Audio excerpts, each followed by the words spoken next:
Welcome to Kenton Teaches. Enjoy the video. In this video, I will explain how to make stew without blending the tomatoes.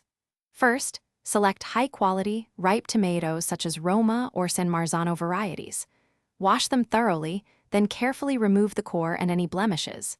Next, dice your tomatoes into small, consistent pieces, about 1/2-inch cubes. This ensures they break down beautifully during cooking, releasing their natural juices and flavor without needing a blender. Now, let's build that rich flavor base.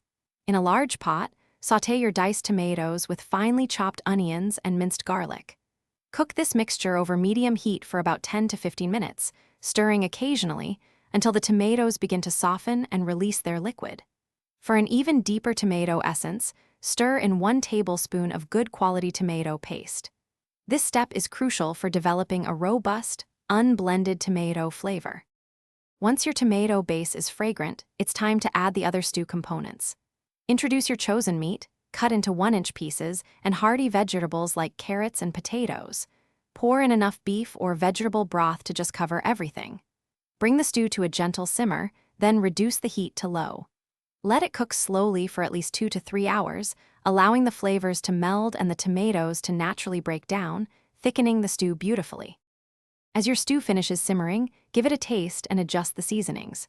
You might want to add a pinch more salt, some freshly ground black pepper, or a dash of your favorite dried herbs.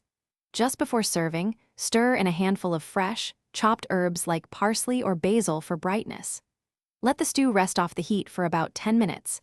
This allows the flavors to fully settle and deepen, ensuring every spoonful is incredibly satisfying. Thanks for watching. Please subscribe if this video was helpful.